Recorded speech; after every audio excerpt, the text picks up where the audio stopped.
Bismillahirrahmanirrahim. Assalamualaikum warahmatullahi wabarakatuh. Aina sa'adah? Di manakah letak bahagia? Kadang orang beranggapan bahwa bahagia itu kalau kaya harta, kaya tahta. Tapi itu tidak jaminan, sahabatku rahimakumullah. Banyak orang yang hartanya luar biasa, tetapi dia hidupnya tidak tenang. Bahkan harta akan menjadi dia itu sengsara.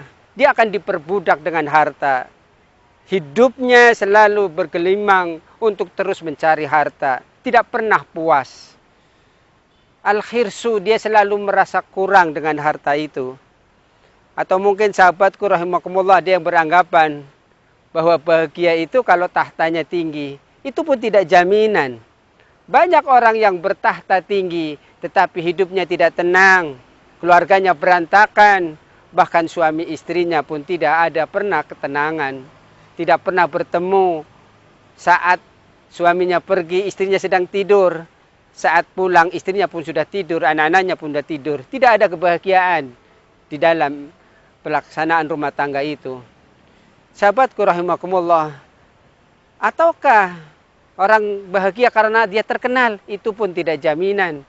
Banyak orang terkenal menjadi bintang film misalnya, di mana-mana bergelimang dengan pujian, tetapi justru ruang privasinya menjadi terbatas.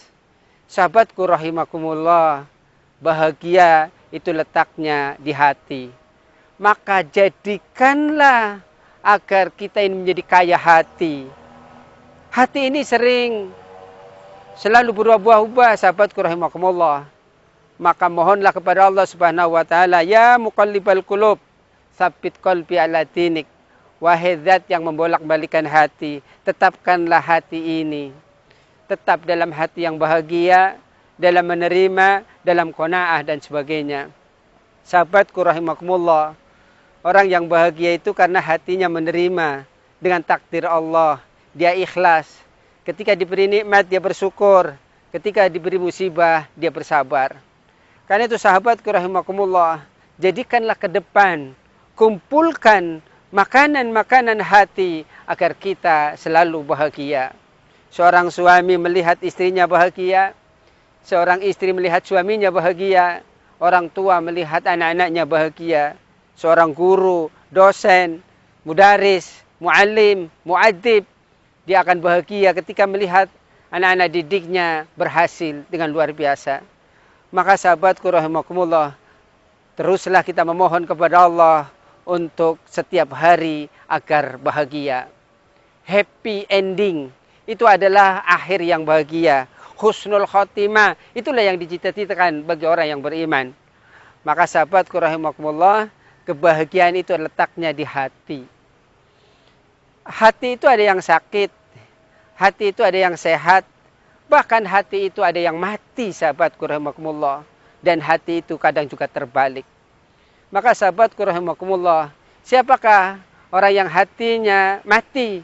Dia adalah hatinya orang-orang yang ingkar kepada Allah Subhanahu wa taala.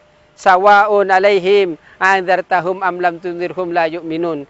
Itu sama saja orang hati kalau sudah sakit, diberitahu atau tidak diberitahu sama saja, dia tidak mau beriman. Tetapi sahabatku rahimakumullah, kadang hati kita sakit. Karena apa? Karena dosa, karena maksiat, karena kesalahan. Maka obatilah hati itu dengan zikir. Obatilah hati itu dengan makanan-makanan hati cinta kepada Allah Subhanahu wa taala. Makanan-makanan Al-Qur'an misalnya. Bacalah Al-Qur'an, hafalkan Al-Qur'an, amalkan Al-Qur'an. Hati kita juga kadang terbalik. Karena suatu kali ada orang bertobat tetapi tergelincir dengan harta, dengan dunia, dia berbalik lagi menjadi ahli maksiat. Naudzubillah. Maka sahabatku rahimakumullah, kebahagiaan itu letaknya di hati. Maka jadikan hati ini ikhlas. Hati ini biar berbahagia, bersyukur atas nikmat yang Allah berikan. Ketika diberi nikmat, ucapkanlah alhamdulillahilladzi bi ni'matihi tatimmus shalihat. Segala puji bagi Allah yang telah menjadikan nikmat itu sempurna dan akan berkembang menjadi berkah, baik dan seterusnya. Ketika diberi nikmat yang mungkin kita kurang cukup, maka ucapkanlah pujian. Alhamdulillahi ala kulli hal. Segala puji bagi Allah atas segala keadaan. Sahabatku rahimakumullah, mudah-mudahan hari-hari ke depan yang akan kita lalui yang ada adalah kebahagiaan. Bahagia dunia, bahagia akhirat. Berbagi bahagia dengan sahabat, berbagi bahagia dengan orang lain. Itulah yang namanya sebaik-baik kalian adalah yang bermanfaat untuk orang lain. Khairan nas anfa'uhum linnas. Wallahu a'lam bisawab. Subhanaka Allahumma wa bihamdika asyhadu an la ilaha illa anta astaghfiruka wa atubu ilaik. Assalamualaikum warahmatullahi wabarakatuh.